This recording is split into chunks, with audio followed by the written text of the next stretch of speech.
Bismillahirrahmanirrahim. Assalamualaikum warahmatullahi wabarakatuh. Bismillahirrahmanirrahim. Innal hamdalillah nahmaduhu wa nasta'inuhu wa nastaghfiruh wa na'udzu billahi min syururi anfusina wa min sayyiati a'malina. May yahdihillahu fala mudilla lahu wa may yudlil falan tajida lahu waliyyan mursyida. Asyhadu an la ilaha illallah wahdahu la syarikalah wa asyhadu anna Muhammadan abduhu wa rasuluhu la nabiyya ba'dah. Allahumma salli ala Muhammad wa ala ali Muhammad kama shallaita ala Ibrahim wa ala ali Ibrahim wa barik ala Muhammad wa ala ali Muhammad kama barakta ala Ibrahim wa ala ali Ibrahim fil alamin innaka Hamidum Majid. Amma ba'du. Ma'asyiral muslimin rahimani wa rahimakumullah, usikum wa nafsiya bi taqwallahi faqad faza man ittaqa. Ibu-ibu, bapak-bapak, adik-adik para jamaah rahimakumullah. Sekarang kita membahas al-khawfu minasyirki. Rasa takut dari berbuat syirik. Memang dalam beberapa kitab tauhid diterangkan bahwa judul ini juga termasuk bagian dari penting. Bab masalah yang ada di masyarakat itu karena persoalan orang syirik kepada Allah Subhanahu wa taala. Maka setiap individu di antara kita adalah ada kewajiban di pikirannya, jangan sampai kemudian kita terjerumus dalam perbuatan syirik. Kelihatannya sepele, tapi ini sangat penting. Ya. Mengapa demikian? Pertama adalah ada banyak argumentasi. Syirik itu jinayatun ala haqqillah wa huwa tauhid la yaghfiruhu Allahu abadan li'annahu jinayatun ala haqqillahi ta'ala wa huwa tauhid. Jadi syirik itu adalah merupakan haknya Allah, yaitu hak untuk diibadahi, dan orang tidak akan diberi ampunan kalau orang itu tidak memohon ampun. Jadi istighfar kepada Allah atau tobat qoblal maut, sebelum orang itu apa? Mati. Ammal ma'asi, adapun maksiat-maksiat yang lain selain daripada perbuatan syirik, faqad yakunu li insani fiha khadun nafsin mimman nala min syahwatihi. Kadangkala dosa selain syirik itu adalah dosa yang dilakukan oleh orang itu karena terdorong oleh nafsu, oleh syahwat. Orang mencuri ingin menguasai harta benda, orang membunuh karena ingin menunjukkan kekuatannya dan saking emosinya, orang berzina karena ingin melampiaskan nafsu seksualnya. Tapi kalau syirik, enggak ada nafsu-nafsuan begitu. Ya, justru dia mengharapkan kepada benda, barang, dan apa saja yang disyirikkan itu bisa memberikan bantuan kepada dirinya, menguatkan dirinya. Inilah maka syirik itu dalam kitab ini diterangkan termasuk haknya Allah yang dirusak oleh manusia. Ya, maka orang itu disebut zalim. Itu yang pertama. Yang kedua, syirik itu harus dijauhi karena syirik itu ihanatun likaramatil insan. Merendahkan harkat dan martabatnya manusia. Jadi kalau ada duit 2 miliar diberikan seseorang ini punya ilmu, punya agama, punya kecerdasan, punya hati nurani yang sehat. Lalu orang ini karena sudah diberi duit 2 miliar tadi, disuruh ngomong tidak menurut ilmunya, disuruh ngomong tidak menurut imannya, disuruh ngomong tidak menurut akal sehatnya. Lalu orang ini mau, karena sudah dapat 2 miliar. Itu namanya ihanatun likaromatil insaniyah. Merendahkan harkat dan martabatnya manusia. Jangan dikira itu bukan syirik begitu itu ya. Jadi akal sehatnya tidak jalan, imannya juga tidak bisa mengukur apa yang akan dia ucapkan atau tidak dia ucapkan tadi. Karena mengikuti saja, karena sudah dapat 2 miliar. Ini namanya ihanatun likaramatil insaniyah. Yang ketiga, syirik itu hampir, kalau tidak berhati-hati, perbuatan syirik itu hampir di setiap orang ada. Saya ulangi, kalau tidak hati-hati, perbuatan syirik itu hampir di setiap orang itu ada. Ya, bukan hampir, bahkan malah semua orang. Mengapa demikian? Ya. Kalau orang syirik kepada Allah dengan dengan benda-benda, benda mati, benda hidup, benda langit, benda bumi, itu cara mengatasinya gampang. Saya ulangi, kalau orang syirik kepada Allah dengan benda-benda, benda langit, benda bumi, benda hidup, benda mati, itu cara mengatasinya gampang. Gimana caranya? Kalau sudah tidak percaya, dibuang barangnya. Orangnya istighfar. Tapi, ada tetapinya. Kalau syirik itu diwujudkan dalam kecintaannya manusia kepada harta benda, ini yang susah. Kalau syirik itu diwujudkan dalam bentuk kecintaannya manusia kepada harta benda, itu yang susah. Mengapa? Semua manusia, kalau kita mau jujur, ada ketertarikannya kepada harta benda. Ya. Nah itu jadi susahnya begitu. Inilah maka bab yang keempat itu membahas mengenai al-khawfu mina syirki. Pertama yang dimajukan sebagai dalil surat An-Nisa ayat 116. Nggih. Innallaha la yaghfiru ayyushraka bihi wa yaghfiru ma duna dzalika liman yasha. Ya, sesungguhnya Allah tidak mengampuni dosa syirik, tapi mengampuni dosa selain syirik kalau Allah menghendaki. Jadi selain dari syirik itu ala masyiatillah. Ala masyiatillah itu atas kehendaknya Allah. Tapi kalau syirik tidak atas kehendaknya Allah. Jadi dosa-dosa yang lain-lain, naudzubillah min dzalik, andai kata orangnya itu sudah sampai terbawa mati, ya, itu masih ada kemungkinan selain daripada syirik itu diberi apa? Ampunan. Kalau syirik tidak, harga mati. Harga mati artinya kalau orang itu sendiri tidak tobat dengan setobat-tobatnya, lalu meninggalkan perbuatan itu, tidak akan diberi ampunan sama Allah. Sampai dibawa orang itu mati. Inilah makanya marhalatun Nabi,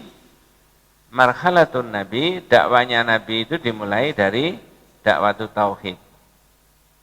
Jadi ada periodisasi dalam pembinaan umat dan masyarakat itu, dimulai dari yang pertama marhalatut tauhid, yang kedua marhalatul ukhuwah, yang ketiga al-istiqdad, yang keempat tahqiqun nasr. Apa maksudnya? Jadi pembinaan umat dan masyarakat itu adalah dimulai kalau Nabi dari menguatkan tauhid dulu. Setelah itu ukhuwah, persaudaraan di antara sesama umat Islam. Habis itu al-istiqdad, persiapan. Ya. Nah, setelah itu kemudian apa? Tahqiqun nasr, ada kemenangan. Ini kalau jenengan tarik-tarik ke masyarakat kita berbangsa dan bernegara, ada landasan 5 prinsip dalam kehidupan kita. Dimulai dari ketuhanan yang Maha Esa, kemanusiaan yang adil dan beradab, persatuan Indonesia. Mudah-mudahan itu mengikuti Nabi ini. Mengikuti Nabi. Jadi masyarakat kita, negara kita itu dimulai dari ketuhanan yang Maha Esa. Itu tauhid. Jangan diplesetkan. Keuangan yang maha kuasa, jangan begitu. Bukan keuangan yang maha kuasa, tapi apa? Ketuhanan yang maha esa, ya. Bukan keuangan, ya. Ini betul, Pak.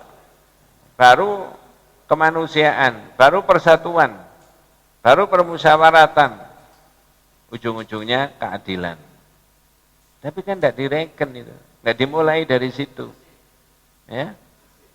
Coba kalau dimulai dari situ itu kan enak, mulai dari Nabi. Ya, di situ kan. Maka di dalam kitab ini Allah Subhanahu wa taala menerangkan dosa syirik itu tidak bisa diampuni kalau orang itu tidak tobat-tobatnya, tapi selain dari syirik itu ala masyiatillah, atas kehendak siapa? Allah. Jadi masih ada kemungkinan orang itu diberi ampunan selain daripada syirik. Ada satu peristiwa begini, Pak. Nabi melihat, nah ini mudah-mudahan tidak salah paham, belum babnya. Nabi melihat ada orang di tangannya itu pakai gelang. Anna Nabiyya sallallahu alaihi wasallam ra'a rajulan fi yadihi khalaqa min sufrin. Nabi melihat ada orang di tangannya pakai gelang dari kuningan. Terus ditanya, "Ma hadhihi?" Ini dipakai apa? Sampai kok gelangannya. Orang itu menjawab, "Minal wahinati ya Rasulullah." Ini untuk menolak bala, untuk menolak penyakit. Terus Nabi memerintahkan, "Inziha," sampean buang. Fa innaha la taziduka illa wahnan. Ini gelang ini yang sampean pakai tidak menambahi apa-apa kecuali menambahi dosa. Fa inna kalau mutta, kalau sampean sampai mati, wahya alaika, dan ini sampean bawa kesirikan itu, ma aflah ta'abadan. Matinya sampean itu tidak akan beruntung. Jadi tidak ada bahagianya orang mati dengan membawa dosa syirik. Inilah makanya mestinya dakwanya kepada umat itu dimulai dari dakwah tauhid. Bukan karena saya yang mengajar, enggak. Ulama merumuskan fasyahadatu bimaknaha wajibun wa muqaddamun ala syairi arkanil Islam. Jadi syahadat dengan maknanya asyhadatu bimaknaha wajibun wa muqaddamun ala syairi arkanil Islam. Sebelum salat, sebelum zakat, sebelum puasa, sebelum haji, terangkan dulu pernak-perniknya tauhid, ya, dan pernak-perniknya tentang kesyirikan itu, supaya orang ngerti lalu tidak terjerumus dalam perbuatan syirik. Ini yang pertama. Kemudian yang kedua, mengapa syirik itu harus dijauhi dan kita harus punya rasa takut? Nah, itu alasannya pakai Nabi Ibrahim, doanya Nabi Ibrahim. Dalam kitab itu, surat Ibrahim, ayat berapa? 35. Ada terjemahnya, Mas? Monggo. Sesungguhnya, dan jauhkanlah aku beserta anak cucuku daripada menyembah berhala-berhala. Iya. Itu doanya siapa? Nabi Ibrahim. Mohon dijawab dengan jujur sesuai dengan hati nurani masing-masing. Nabi Ibrahim itu siang dan malam memohon kepada Allah, berdoa, salah satu doanya adalah jauhkan aku dan anak cucuku jangan sampai menyembah berhala. Pertanyaannya adalah, apakah kita juga berdoa kayak begitu? Halo? Belum? Berarti mulai besok. Ya. Atau nanti siang. Ya. Atau Saya tidak apa, ya pasti tidak. Apa mungkin iman kita itu lebih baik daripada imannya Nabi Ibrahim? Wong Nabi Ibrahim saja yang disebut Khalilullah, kekasihnya Allah, Abul Anbiya, itu siang malam memohon sama Allah, ya Allah jauhkan aku dan anak cucuku jangan sampai menyembah berhala. Jadi sangat khawatir sekali. Kok kita nggak khawatir belas? Ya, ini serius Pak. Kok kita nggak khawatir belas? Saya pernah ngajar di sekolah, ya tauhid ini, tapi yang ikut pengajian itu Pak Guru, Bu Guru. Saya tanya semuanya. Ada lebih dari 50 Pak Guru. Lalu saya tanya sebelum saya memulai pengajian. Pak Guru, Bu Guru, minta tolong supaya sampean mengemukakan argumentasi dan alasan. Atau apa yang sebenarnya sampean khawatirkan terhadap anak muda generasi kita yang akan datang. Ya, macam-macam. Ada yang lapangan pekerjaan, ada yang pendidikan, ada yang narkoba, ada yang moralitas, ada yang lingkungan, ada macam-macam. Tidak satu pun dari 50 Pak Guru itu mengatakan saya khawatir terhadap murid saya nanti terjebak dalam perbuatan syirik. Tidak ada. Nah pertanyaan itu saya ulangi di sini. Kalau di sini jawabannya? Ya. Ini kelihatannya sepele, Pak. Tapi saya di mana-mana sudah mengemukakan sebuah argumentasi. Syirik ini, Pak, syirik ini merupakan biang kerok dari masalahnya masyarakat bangsa dan negara kita. Jangan kemukakan, masalahnya masyarakat kita itu apa? Ujung-ujungnya syirik. Pasti sudah. Silakan diuji statement saya itu. Ya. Jelas itu. Maka tadi saya katakan dakwanya Nabi itu 13 tahun itu marhalatut tauhid.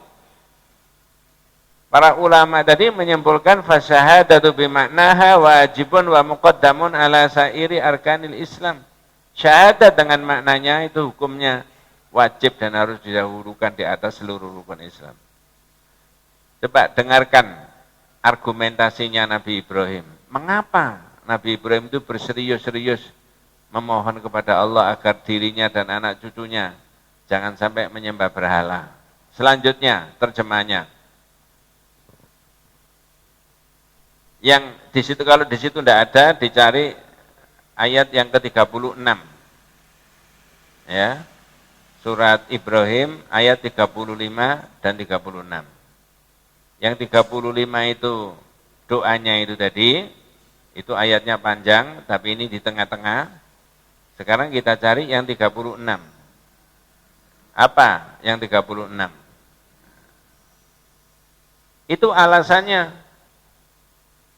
Lah kalau kita tidak ingin seperti itu, mestinya kekhawatiran kita jauh lebih tinggi. Itu argumentasinya, alasannya. Ya. Apa Pak terjemahnya? Rabbi innahunna adlanna katsiran minan nas. Ya Rabb, ya Tuhan kami, banyak orang apa?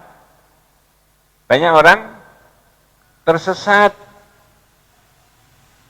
Betul Pak. Banyak orang tersesat karena menyembah berhala itu tadi. Saya tanya, yang tersesat apanya? Akidahnya iya, ibadahnya iya, arah hidupnya iya, caranya meniti karir keliru karena syirik. Caranya mengumpulkan harta benda salah karena syirik. Terus begitu. Dan ini yang dikhawatiri Nabi Ibrahim. Banyak orang jatuh tidak terhormat gara-gara syirik. Ya. Nah, begitu. Cuman, nah ini yang penting. Macam-macamnya syirik ini nggak bisa diterangkan sekarang. Saya beri satu contoh saja. Ada dalam kitab Al-Firqatun Najiyah wa Taifah Al-Mansurah itu ada judul Asyirku fit ta'ati. Syirik dalam ketaatan. Ya. Saya ulangi, asyirku fit ta'ati. Salah satunya. Seorang A, ini seorang yang berpengaruh. Dia punya anak buah. Dalam pikiran tauhid, kalau seorang A ini salah dalam mengambil kebijakan, salah dalam berucap, salah dalam ini. Boleh enggak anak buahnya ini meluruskan? Pak, tidak begitu. Yang betul ini. Jawabannya? Boleh. Orang tua salah, anak boleh meluruskan. Ya, enggak begitu. Ini kan bukan pikiran baru. Ya. Ustadznya salah, jamaahnya boleh, Pak Ustadz, tidak begitu. Mohon maaf, kiainya salah, santrinya boleh bilang, Pak Kiai, tidak begitu. Pimpinannya salah, rakyatnya boleh bilang, Pak, tidak begitu. Betul Pak ya? Tapi ketika ini tidak terjadi, ya, pimpinannya salah, Pak Ustadznya salah, kiainya salah, orang tuanya salah, diikuti saja. Badan ini melanggar dan nabrak hukum dan syariatnya Allah dalam banyak aspek. Ini namanya sudah asyirku fit ta'ati. Syirik dalam ketaatan. Lalu jadinya gimana masyarakat itu? Kalau semuanya begitu. Ya? Orang tuanya salah, biarin aja. Ustadznya salah, biarin aja. Kiainya salah, biarin aja. Pimpinannya salah, biarin aja. Diikuti aja. Oleh tauhid tidak boleh. Oh, kalau begitu anak boleh membangkang terhadap perintahnya orang tua yang salah. Jawabannya? Saya ulangi. Oh, kalau begitu anak boleh membangkang terhadap perintahnya orang tua jika perintahnya itu salah. Jawabannya? Itu tauhid. Oh, kalau begitu jamaah itu boleh membangkang ketika ustadznya memerintah yang salah. Jawabannya? Boleh. Saya teruskan supaya tuntas. Oh, kalau begitu santrinya itu boleh membangkang ketika kiainya salah. Jawabannya? Boleh. Cuma ini mau tak teruskan, tidak enak itu. Diteruskan aja ya. Oh, kalau begitu rakyat ini boleh membangkang ketika yang memimpin itu salah. Jawabannya? Jangan emosi. Ini pelajaran tauhid. Boleh. Dan itu tidak menohok. Tidak menohok orang tua, tidak menohok Pak Ustadz, tidak menohok Pak Kiai, tidak menohok pimpinan. Dan ini syariat. Itulah yang dikhawatiri Nabi Ibrahim tadi. Banyak orang tersesat. Kita bisa bayangkan orang tuanya memerintah yang enggak benar, yang keliru, menyalahi syariat, anaknya mengekor saja mengikuti. Itu kan sudah jelas itu. Pimpinannya berlaku yang tidak baik, misalkan begitu ya. Memerintahkan yang enggak benar, menyalahi hukum syariatnya Allah, menyalahi kesepakatan, menyalahi itu. Kita boleh ikut saja. Ya. Ini kelemahannya syirik itu di situ. Dan kekuatannya tauhid itu di situ. Boleh mengatakan tidak. Ya, begitu. Jadi kalau pimpinannya mengajak korupsi, anak buahnya boleh bilang tidak korupsi. Kalau tidak dibagi-bagi. Nah, begitu. Nah, jangan begitu. Tidak korupsi, kalau tidak dibagi-bagi, jangan begitu. Nah, ini tauhid itu di situ Pak. Makanya tadi saya mudah-mudahan betul arah daripada perjuangan bangsa ini menurut saya sudah betul, dimulai dari ketuhanan yang Maha Esa. Tinggal dijabarkan nggak ini? Orang yang nggak senang tauhid, nggak senang Islam, ini mau diutak-atik Pak, bukan ketuhanan yang Maha Esa. Menjadi apa kira-kira? ketuhanan yang ya sampean sudah lali masalahnya ya. Nah itu Masya Allah luar biasa ya. Karena potensi orang berbuat syirik itu semua ada. Saya ulangi, potensi orang berbuat syirik itu ada. Terutama tadi saya katakan syirik yang dimanifestasikan dalam kecintaannya manusia terhadap harta benda. Nah, luar biasa itu. Ya. Pak Ustadz, Pak Kiai juga manusia. Betul Pak ya? Pak Ustadz, Pak Kiai juga manusia. Nah, begitu.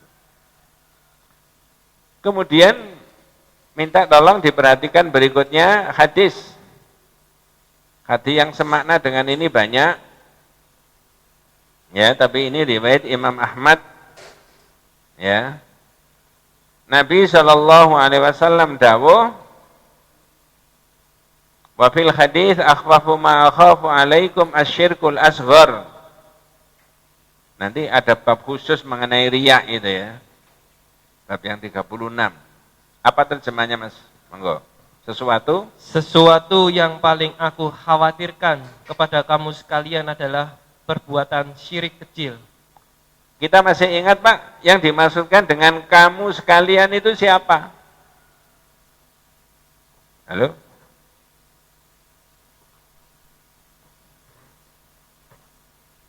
Coba Mas diulangi lagi. Sesuatu yang paling aku khawatirkan kepada kamu sekalian adalah perbuatan syirik kecil. Jangan salah Pak. Kamu sekalian itu siapa? Umatnya Nabi Muhammad. Termasuk kita. Salah.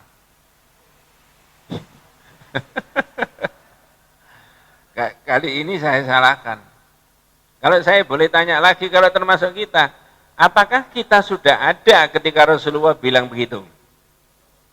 Belum. Ngerti maksudnya Pak?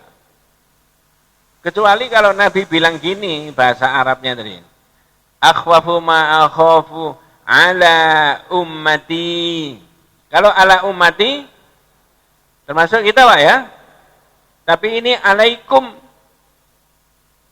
Kamu semuanya. Jawabannya? Tapi saya tidak akan bilang yang bisa menjawab saya kasih hadiah sepeda. Enggak begitu, enggak. Yang dimaksudkan kamu sekalian di dalam hadis ini adalah para sahabat. Tapi sampean tidak boleh bilang gini, Pak Ustadz, itu sahabat yang dikhawatiri oleh Nabi, bukan kita.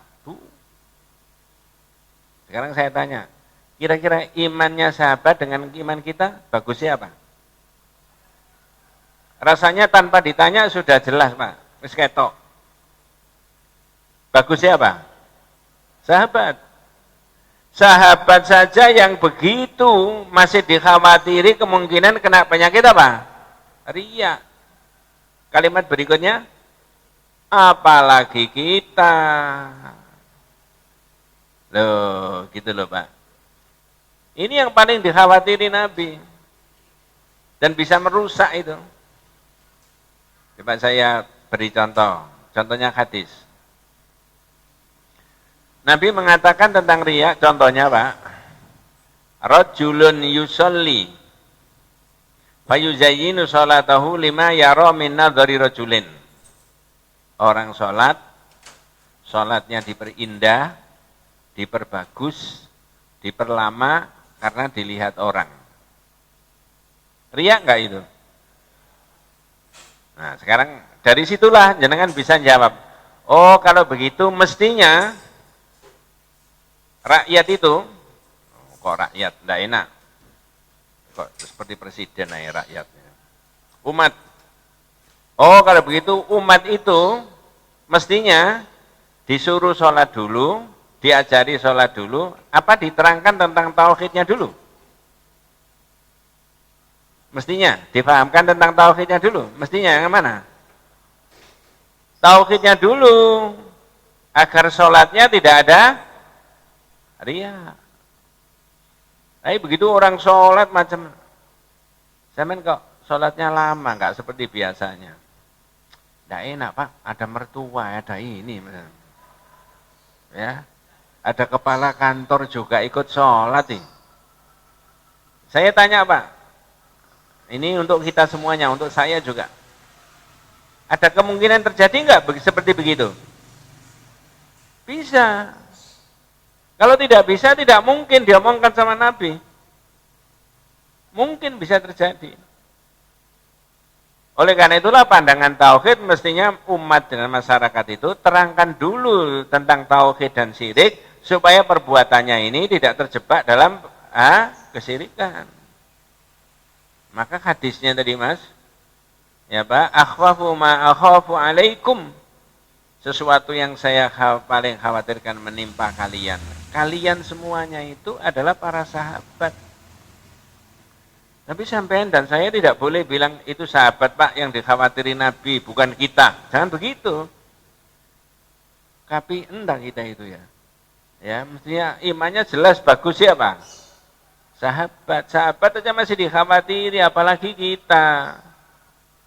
Jadi kalau pandangan tauhid Pak, kalau ada orang jauh-jauh ngomong sama kita, sampean itu kelihatannya ngaji kesana kemari, ya subuh-subuh sampai nunggu nih ustadz bareng ya.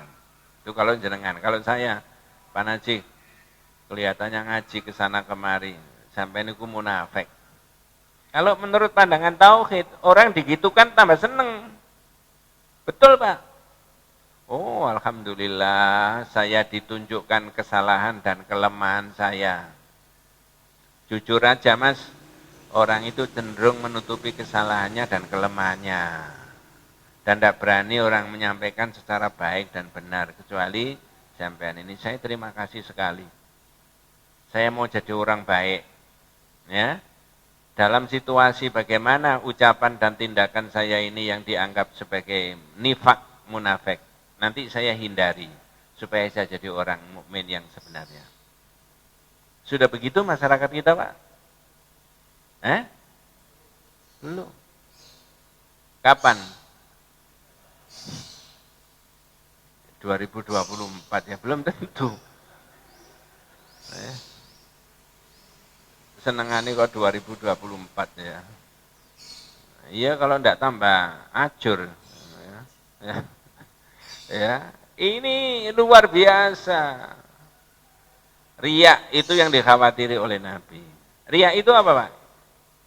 Jangan salah paham, saya memberi keterangan sepintas. Ada 3 komponen yang berkaitan dengan riya. Kalau sesuatu perbuatan itu tidak terindikasi 3 komponen, tidak termasuk bagian dari riya. Ya. Pertama, idharul ibadah. Ibadah yang dinampak-nampakkan orang. Orang tidak tahu malah diberi tahu. Orang tidak ngerti malah diberi pengertian. Ya. Itu namanya izharul ibadah. Tapi ada maksudnya. Mengapa memberitahu orang? Orang tidak tahu malah diberitahu. Ya. Yang kedua, liqasdi ru'yatin nas. Memang nawaitunya supaya orang lain tahu. Makanya tidak tahu saya beritahu supaya tahu. Nah kalau sudah tahu, yang ketiga, yahmaduna sahibaha. Supaya orang yang tahu tadi memuji dirinya yang sedang melakukan ibadah itu tadi. Kalau tidak ada ketiga-tiganya, tidak termasuk bagian dari apa? Riya. Ya. Saya beri ilustrasi, tapi ini karangan saya sendiri. Mudah-mudahan tidak salah.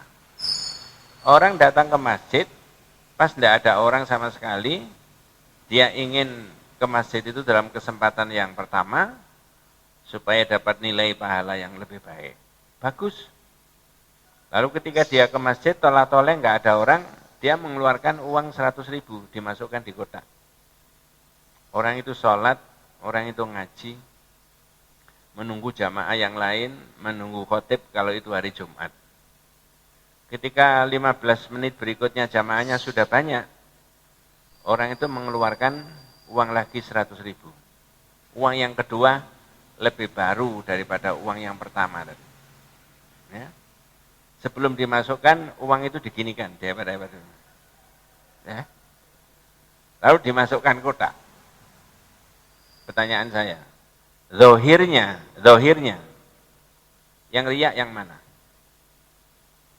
Yang pertama, apa yang kedua? Hah? Yang kedua. Loh, tadi kan 200. Zohirnya, yang terindikasi riak yang mana? Yang kedua. Yang kedua. Karena yang pertama nggak ada orang sama sekali. Langsung ngambil, dimasukkan di kotak. Iya kan? Riak dari mana? Enggak ingin dilihat orang sama sekali. Zohirnya adalah yang apa? Yang kedua. Yang dapat pahala? Yang pertama. Yang tidak dapat pahala? Yang pertama. Yang kedua. Iya toh? Yang tidak dapat pahala? Yang kedua. La ya ayyuhalladzina amanu. Siapa yang dipanggil? La tubtilu shadaqatikum. Jangan membatalkan sedekahmu. Bil manni wal adza, karena selalu mengangan-angan terus dan menyakiti orang yang menerima. Kalladzi yunfiqu malahu ria'an nas, seperti orang yang menafkahkan hartanya karena riya. Batal. Berarti yang batal yang mana? Yang pertama apa yang kedua? Yang kedua. Zahirnya begitu. Inilah yang dikhawatiri oleh Nabi, itu begitu. Gampang, Pak. Loh, kalau begitu susah itu untuk menghindari riya. Gampang.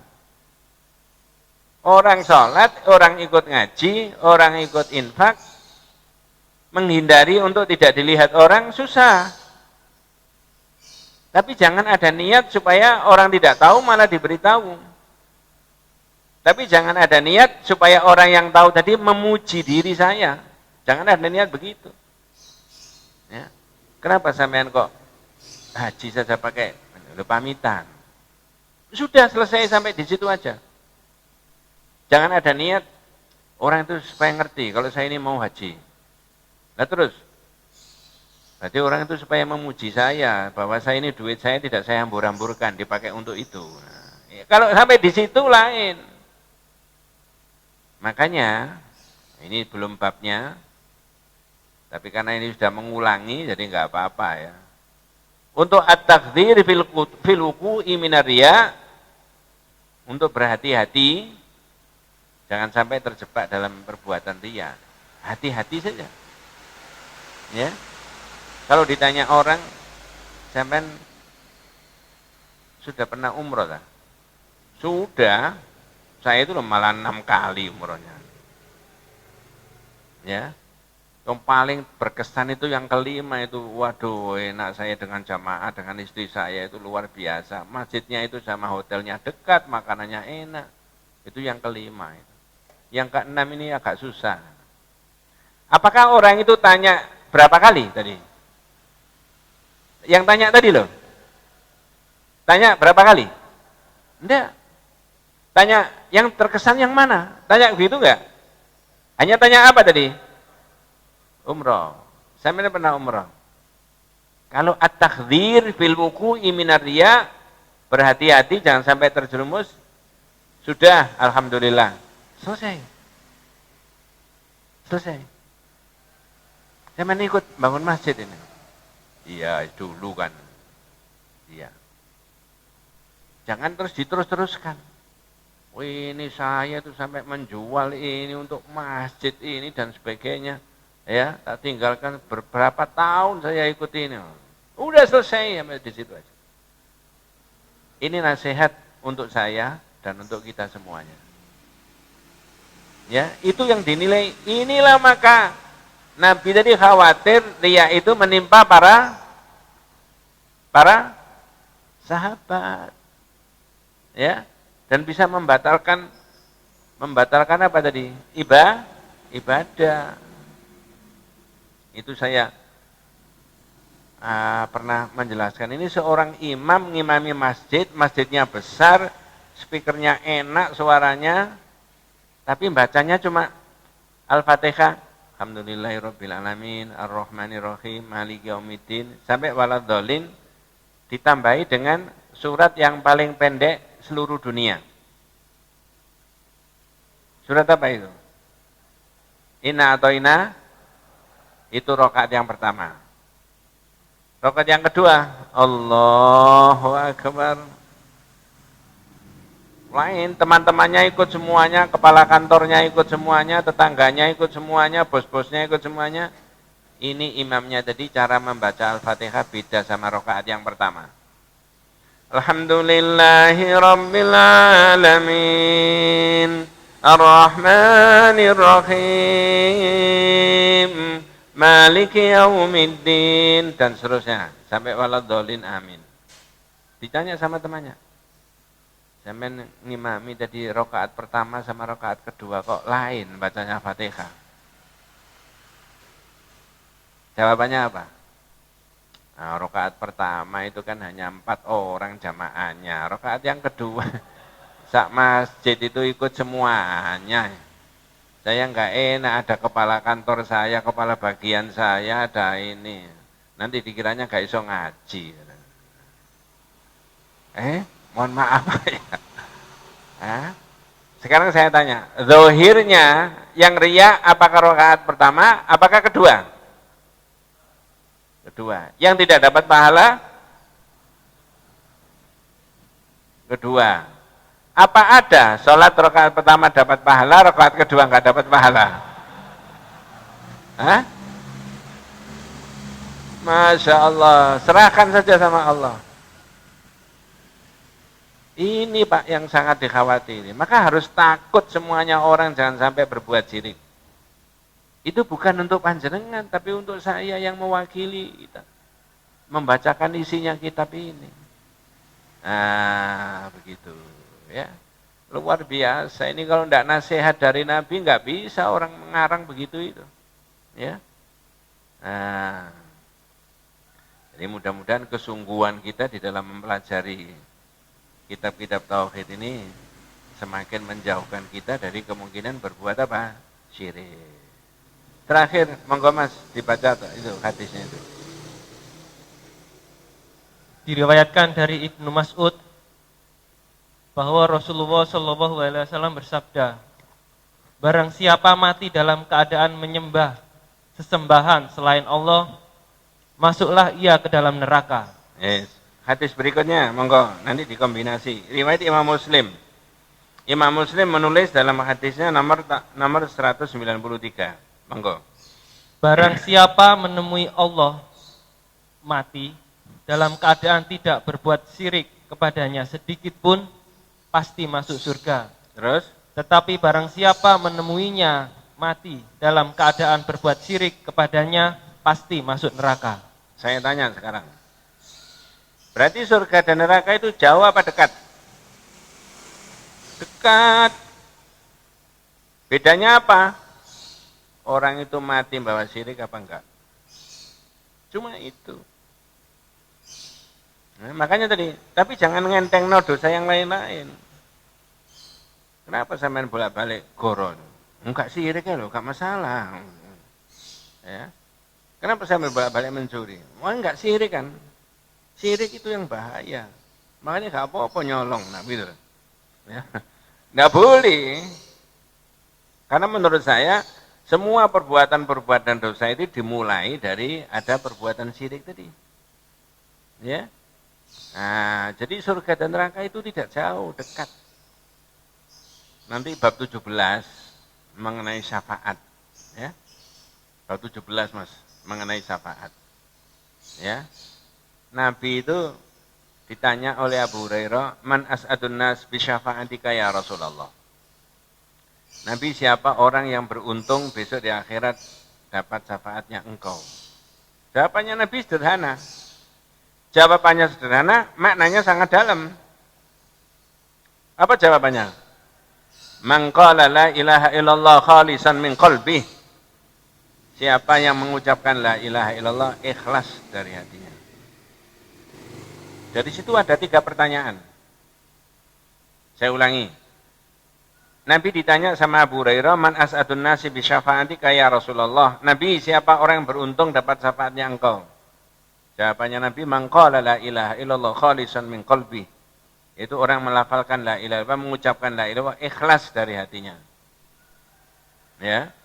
Dari situ ada 3 pertanyaan. Ini mau diakhiri, semuanya harus bisa menjawab. Pertama, apakah kita sudah mengucapkan la ilaha illallah? Sudah. 100 tadi. 2, apakah la ilaha illallah yang kita ucapkan itu kita sudah ikhlas? Ikhlas. Saya ulang. Apakah kalimat la ilaha illallah yang kita ucapkan itu tidak ada ilah yang berhak disembah kecuali Allah, itu kita ucapkan dengan ikhlas? Ikhlas. Jangan ragu, Pak. Kalau Ikhlas. saya ditanya, ikhlas, Mas. Yang ketiga ini yang mikir, Pak.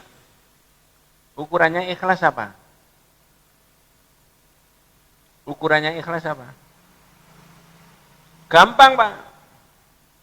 Segala sesuatu yang diketahui ini syirik, tinggalkan. Baru syahadatnya tegak.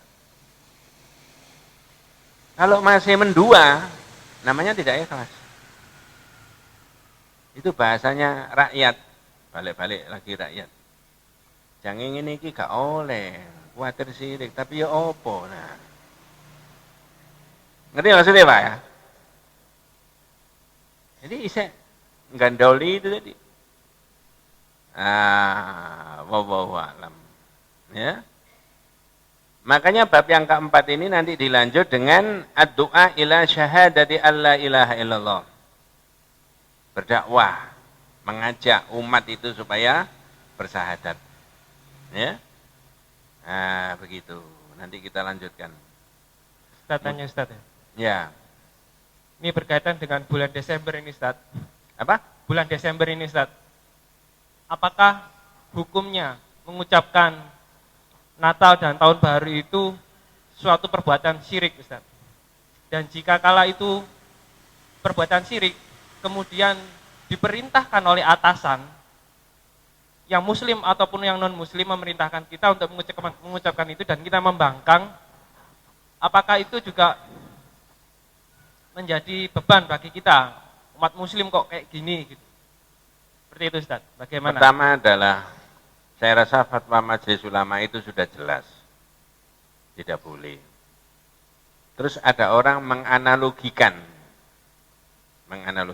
Loh, kalau saya mengucapkan selamat hari Natal, damai sejahtera untuk kita semuanya. Misalkan begitu ya. Itu kan sama dengan, Mas, ini ada manten, saya mengucapkan selamat menempuh hidup baru. Orang pakai otak, pakai akal, tapi salah. Kalau mengucapkan selamat hari Natal, damai sejahtera untuk kita semuanya. Dengan ucapan begitu kan saya kan tidak jadi beragama Nasrani. Saya tidak akan jadi agama Nasrani, saya tetap muslim. Sama dengan saya mengucapkan selamat menempuh hidup baru. Itu kan berarti saya tidak jadi manten kan? Ngerti maksudnya? Ini ada anak di wisuda, Mas, selamat di wisuda. Berarti saya kan tidak di wisuda. Saya nggak masuk di situ. Ini analogi yang salah. Kalau selamat dari Natal, damai sejahtera, ini akidah, ada keyakinan di situ, ada ritual. Karena tanggal situ diyakini oleh mereka kelahirannya Tuhan mereka. Tapi ini nggak ada ritual sama sekali. Selamat menempuh hidup baru, selamat menempati rumah yang baru, misalnya selamat di wisuda, selamat punya anak, selamat punya cucu. Itu berarti saya nggak masuk di situ, betul yang ini. Ya, selamat menempuh hidup baru, terus berarti saya mau nikah. Enggak. Selamat menempati rumah baru, berarti saya juga menempati rumah baru. Enggak. Ini lain, nggak ada ritualnya, nggak ada agamanya di sini. Tapi di sini kuat agamanya. Ya, fatwa itu sudah jelas. Yang jadi pertanyaan, apakah sudah terjebak dalam syirik? Kalau ucapan dan akidahnya iya, itu namanya asyirku atau al-khotok, fil lisan. Lisannya itu salah dalam mengucapkan. Tidak begitu. Tetapi ada yang berpendapat, Fauzan al-Fauzan, itu lam yakhruj minal millah. Walaupun demikian orang itu belum keluar dari agama. Tapi sudah mengapresiasi agama orang lain dengan cara begitu. Saya rasa kita berpedoman pada fatwa Majelis Ulama itu sudah jelas. Majelis Ulama kan tidak membolehkan kan? Tidak membolehkan. Nah cuman masyarakat kita itu belum terbiasa dengan cara menolak sesuatu dari atasan, dari orang tua ketika itu salah. Harus dimulai itu. Ya. Harus dimulai dari kita. Ya, enggak apa-apa itu. Toh kita itu umat Islam tidak akan mengajak mereka beribadah seperti kita. Kan begitu kan? Kita juga tidak ikut larut beribadah seperti mereka. Itu pedomannya sudah jelas. Ya. Jadi kebersamaan itu bukan hal-hal yang bersifat ritual keagamaan, tidak. Tapi yang bersifat kemanusiaan. Kaitannya dengan sosial. Kira-kira begitu ya. Wallahu a'lam. Nggih. Soal syirik kecil, sering pemahaman kita atau yang kita dengar dari masyarakat, karena istilah terjemahan kecil itu dianggap ya kecil, enteng, tidak apa-apa. Kalau syirik besar ya betul-betul seperti murtad atau apa itu. Pemahaman yang benar terhadap syirik kecil itu yang bagaimana? Ya. Pemahaman yang syirik kecil itu orangnya tidak terasa. Beda dengan syirik besar, bendanya, barangnya yang disyirikkan kepada Allah, iya. Orangnya tidak terasa, dikiranya nggak ada syiriknya, Pak. Sebenarnya cuma di situ. Nanti kita ketemu Ibnu Abbas itu memberi contoh syirik kecil itu akhfa min dabi bin namal ala safai sauda fi dzulumatil lail. Seperti seekor semut hitam merayap di batu hitam di gelapnya malam. Ngerti maksudnya Pak ya? Jadi syirik kecil itu orangnya nggak terasa. Dikiranya nggak ada syirik. Mana wong saya nggak syirik? Mana bendanya? Mana barangnya? Enggak, wong saya sholat. Ya. Wong saya infak. Ya, wong saya haji. Wong saya umroh. Mana ada syiriknya? Wong nggak nyembah. Jadi standarnya, ukurannya adalah orangnya itu tidak terasa, dikiranya tidak ada perbuatan syirik. Salah satu contohnya seperti riya itu tadi. Oh, itu karena pekerjaan hati. Jawabannya apa? Iya, betul Pak Ali. Dan ini yang paling dikhawatiri Nabi. Ya, makanya tadi kalau pakai bahasanya profesor di Indonesia, kalau orang itu terjebak dalam perbuatan syirik, cara mengatasinya gampang. Kalau syirik kepada Allah itu dengan benda dan barang, ya, kalau sudah nggak percaya dibuang, lalu orangnya tobat. Yang susah itu mengatasi syirik yang diwujudkan dalam kecintaannya terhadap harta benda. Mengapa? Semua orang punya. Riya, semuanya orang berpotensi untuk itu, karena semua orang ibadah. Ya kan? Semua orang ibadah. Saya yang mewakili, ada potensi untuk riya? Iya. Entah diterima oleh Allah atau tidak, tapi sunnahnya ketika berbicara sesuatu yang mengarah kepada individu, diri saya sendiri, biasanya saya mulai dengan naudzubillah, berlindung diri kepada Allah. Ya, misalkan begini, naudzubillah min dzalik. Begitu selesai pengajian, oh hebat tadi Pak Ustadz ceramahnya. Ada kemungkinan dimasuki setan nggak? Ketika digitukan sama orang itu loh. Ya, setannya bilang apa? Walaupun tidak diucapkan. Itu kalau tidak saya nggak bisa menerangkan kayak begitu. Yang bising siapa? Setan. Walaupun ini tidak muni, ada di sini. Di situ Pak. Makanya Ibnu Abbas mengatakan, akhfa min dabi bin naml ala sofa'i sauda fi dhulumatil lail. Ya, seperti seekor semut hitam yang merayap di batu yang hitam di gelapnya malam. Dari mana kita bisa tahu? Pelajari kitab ini mulai bab pertama sampai bab 67. Ya. Saya mengapresiasi kepada jamaah-jamaah. Di Surabaya itu ada jamaah saya yang ketika saya di Al-Maghfirah datang. Ketika saya di Masjid Al-Huda, Sidoresmo datang. Ketika saya di Masjid An-Nur, dia datang. Ketika saya di Masjid Al-Ikhlas, depannya RSAL itu, dia datang. Kenapa? Penting Pak Ustadz, maka saya ini, walaupun berkali-kali mendengarkan panjenengan di bab yang sama, tidak apa-apa. Antara satu keterangan di masjid dengan masjid yang lain, bab yang sama, itu bisa beda kadang-kadang. Bukan karena saya, naudzubillah min dzalik. Makanya saya dahului dengan naudzubillah tadi. Ini yang bisa saya lakukan.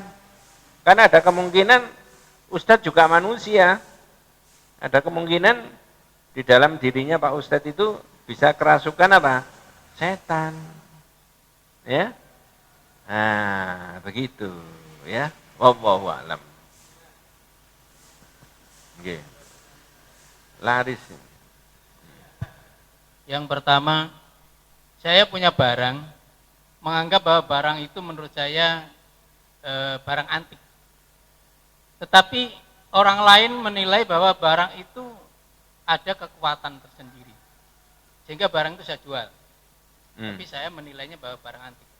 Ya. Hasil penjualannya itu gimana itu Ustaz? Hasilnya. Itu yang pertama.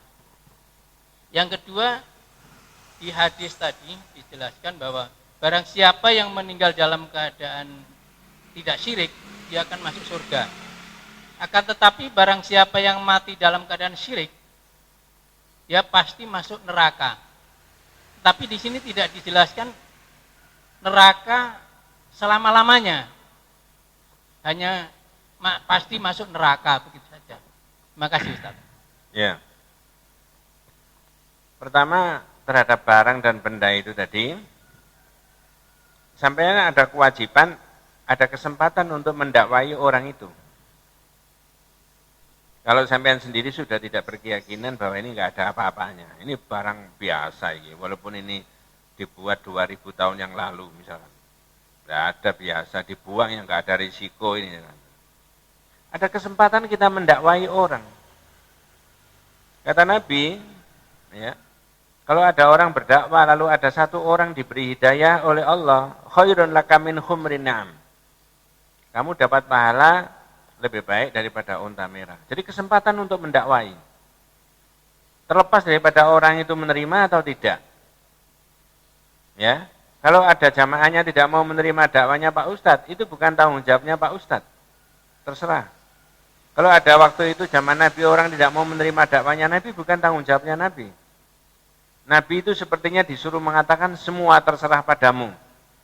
Aku begini adanya, kan begitu kan ya. Nah itu juga begitu, sampai kesempatan untuk mendakwai orang itu. Hasilnya penjualan, tidak apa-apa kalau sudah didakwai.